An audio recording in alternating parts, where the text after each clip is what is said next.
आणि मला आता एका पत्रकारानं फोन केला, आता विचारलंय की तुम्ही आता तुमच्या आंदोलनाला वेगळी दिशा भेटणार का? म्हटलं बिलकुल भेटणार नाही. एखाद्या मोठ्या माणसाचा कार्यक्रम असला तर मग सगळेच विरोधक तिथं जाते का नाही जात, एरवीत जातं, लग्नात जातं, मरणात जातं, मग तिथं अडचणी येत नाही. सर्व पक्षाला याले तर शेतकरी म्हणून सर्वजणांनी एकत्र यायला काय पाहिजे, ते मोठे पण पाहिजे. तसा माझ्यासारख्या लहान कार्यकर्त्या असताना सुद्धा, कमी अनुभव असताना सुद्धा ते सगळे शेतकरी नेते एकत्र आले का नाही आले, ते त्यांचं मोठेपण आहे. हे सर्व आमचं नाही, तर ते सगळे नेते एकत्र आले म्हणून ते शक्य झालं. म्हणून लक्षात घ्या का हा मोठेपणा स्वीकारासाठी सुद्धा खऱ्या अर्थानं आम्ही पाहतोय कधी कधी कमीपणातून मोठेपण सिद्ध होत असतं.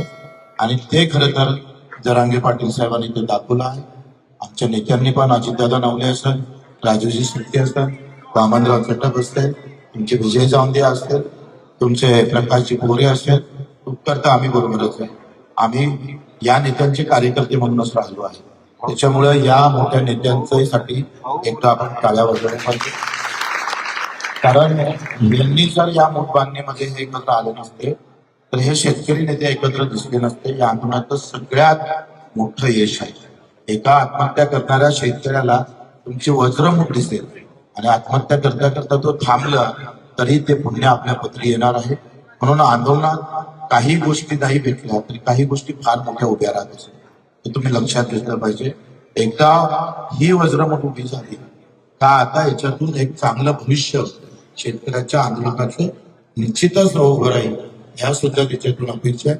मीडियाने सुद्धा फार चांगला आम्हाला प्रतिसाद दिला. खूप व्यवस्थित त्यांनी भारतभर, महाराष्ट्रभर हे आंदोलन पोहोचवलं, लोकांच्या मनापर्यंत दिलं. आता वरचा देव पावला, खालचा देव पावले का नाही पावला हे आपल्याला होऊ शकतं.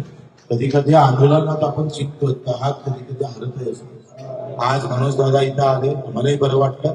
आम्ही ओबीसी नेत्यांनी यावं अशा अपेक्षा होत्या. ते नाही आले तर त्यांचा प्रश्न आहे. ते नाही आले म्हणून ते वाईट आहे असंही आम्हाला म्हणायचं नाही आहे. ते आम्ही असं म्हणू शकणार नाही. माझा शेतकरी सगळ्या जातीत आहे, सगळ्या धर्मात आहे, तो सगळ्या पार्टीत आहे, गटातटात आहे. आणि तो शेतकरी म्हणून उभा राहत नाही हे आतापर्यंत आयुष्यात दुःख आहे. तो शेतकरी म्हणून उभा राहिला पाहिजे.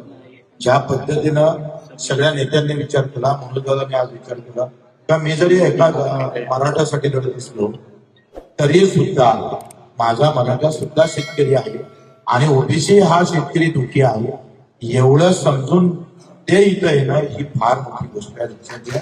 म्हणून त्यांचं आभार.